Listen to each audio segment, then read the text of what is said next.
Channel Mahalakshmi की ओर से आप सबको सादर जय जिंद्र।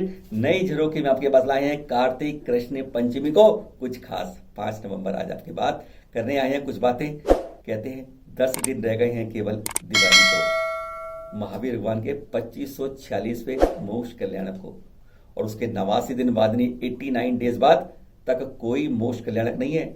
माघ कृष्ण चतुर्दशी को आएगा आदिनाथ भगवान का मोक्ष कल्याणक। लॉन्गेस्ट पीरियड होता है ये 1 वर्ष के अंदर जब कोई मोक्ष कल्याणक नहीं आता है। आज शुरू करते हैं हम झरोखे में आपके साथ कुछ 6 बातें आपके पास लाए हैं। सबसे पहले बात करेंगे हम अनियत विहारी की। होने लगा विहार, खूब प्रसन्न चित्त के साथ श्रद्धालु अब कहते हैं एक बार फिर श्रद्धालुओं में अब कहते हैं बहुत उत्सुकता बढ़ रही है। कहते हैं ऐसे दर्शन मिल रहे हैं तो अब क्यों ना इंदौर वाले जो 8-9 महीने से बेचारे तरस रहे थे दर्शनों को, अब एक बार फिर उनकी लॉटरी खुल रही है और कल खुलनी शुरू हुई है विजयनगर की।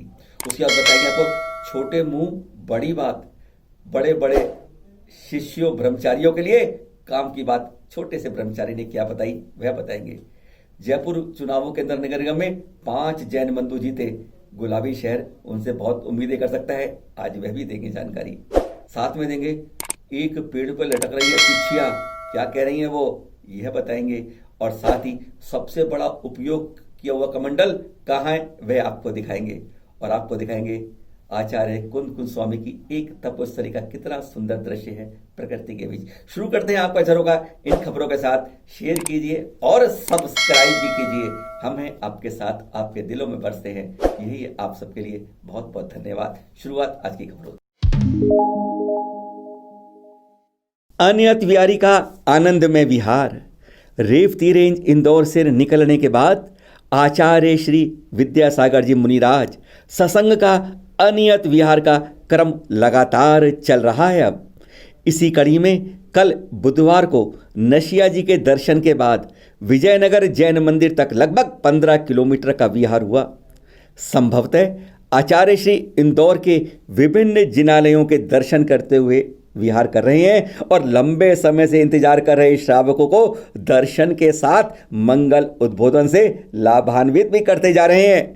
काफी समय बाद या कहें मार्च से बाद अब ये पूर्व की एक हल्की झलक श्रावकों के बीच दिखने लगी है। अब वे सरकारी दिशा निर्देशों का पालन करते हुए पूरे उत्साह से अभिभूत होकर आचार्य श्री के दर्शन कर रहे हैं। 5:30 बजे के लगभग कल आचार्य श्री विद्यासागर जी विजयनगर जैन मंदिर पहुंचे। रास्ते में दर्शनार्थियों में उत्सुकता और दर्शन के लिए आकुलता स्पष्ट नजर आ रही थी, जैसे आप यहां देख रहे हैं। और हो भी क्यों ना, गुरुवर सबके इतने पास होते हुए भी इतने दूर जो नजर आ रहे थे। मंदिर पहुंचकर आचार्य श्री ने जिनालय में दर्शन किए, फिर ऊपर पहुंचकर पहली मंजिल की खिड़की से वहां इंतजार कर रहे भक्तों को दर्शन देना नहीं भूले। श्रद्धालु भी उनके दर्शन रूपी आशीर्वाद पाकर गदगद महसूस कर रहे थे। और यह दृश्य है आज सुबह 5 नवंबर की धर्म सभा का।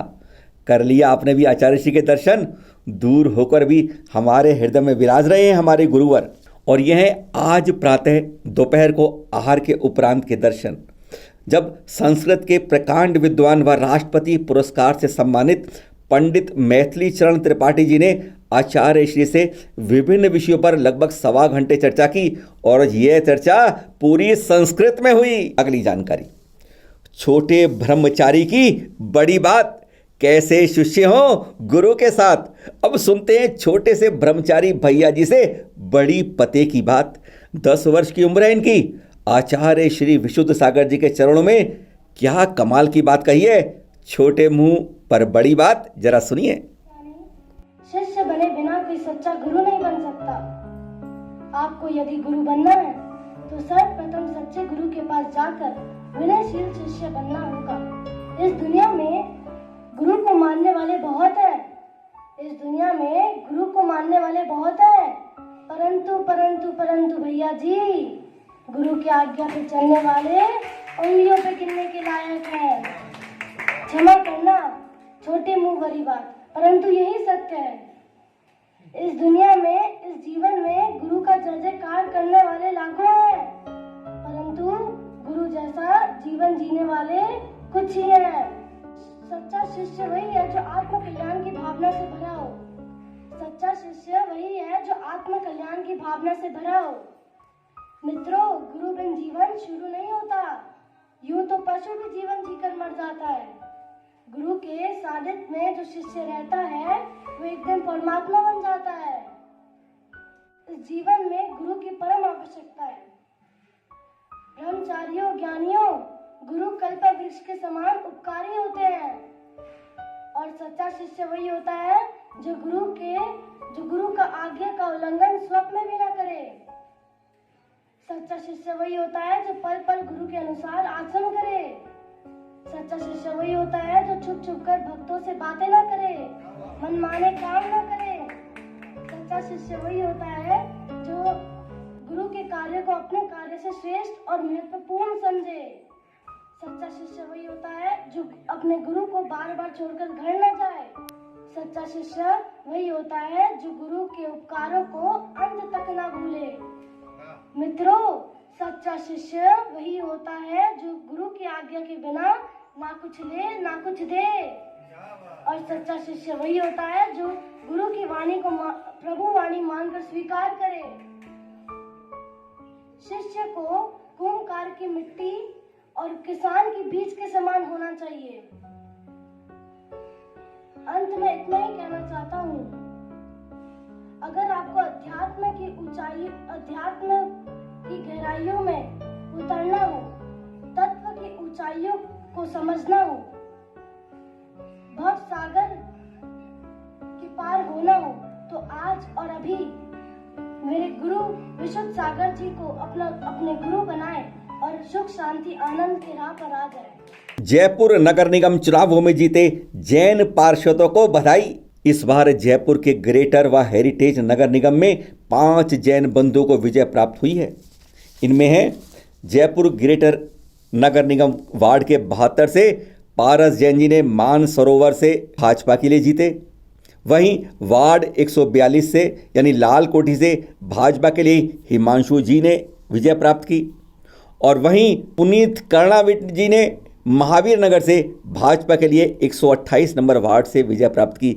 अगर हम हेरिटेज नगर निगम वार्ड की बात करें तो 21 के अंदर आमेर से अनीता जैन जी जीती भाजपा के लिए, और कांग्रेस के लिए वार्ड 80 से मोहनबाड़ी से पारस पाटनी जी जीते।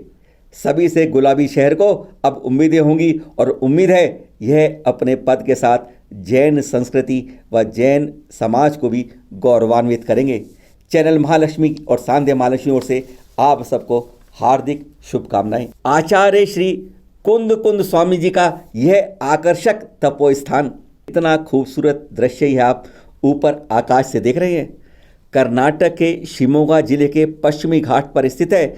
घने जंगलों व मीठे पानी के जलाशयों के बीच कुंदगिरी पहाड़ी का, संभवतः इस पहाड़ी का नाम आचार्य कुंद कुंद स्वामी के यहाँ तपोस्थली के कारण ही पड़ा होगा। यह उडुपी शहर से 70 किलोमीटर की दूरी पर है। यहाँ पर 17वीं सदी का जैन मंदिर भी है। इसके साथ इसे कुंद कुंद आचार्य जी का ठहरने के कारण ज़्यादा महत्व दिया जाता है। कभी आइएगा जरूर इस सुंदर प्राकृतिक वातावरण में, इस पहाड़ी पर इन दृश्यों का आनंद लेने के लिए। अगली खबर, पेड़ पर टंग रही हैं पिच्छियां और कमंडलू। क्यों? आप इस पेड़ को देखकर चौंक उठेंगे। क्या कभी किसी पेड़ पर ऐसे फल भी होते हैं जो पिच्छी कमंडलू की तरह दिखे? जी नहीं, यह असली रूप में टंगी है 5 पिच्छियां और कमंडलू इस पेड़ पर। यह पेड़ है कर्नाटक के बेलगांव में, जहां आचार्य श्री वर्धमान सागर जी का सत्संग का 2020 का चतुर्मास हो रहा है। 12 वर्षीय नियम संलेखना के बाद 3 साधु आरिका सहित 5 की यहाँ समाधि हुई इस स्थल पर, तथा वहीं पेड़ पर यह 5 पिच्छी कमंडलू लगाए गए हैं। मन में भाव आ सकता है, क्यों? जी हाँ, शपक साधुओं की पिच्छी कमंडल लगाने का कारण यही है कि कदाचित जीव इस स्थान पर आए तो उसे अपने स्वरूप का स्मरण रहे। कहा जाता है कि उत्कृष्ट समाधि होने पर शपक साधु आगामी 3 से 8 भव के बीच सिद्धालय में विराजित हो जाते हैं।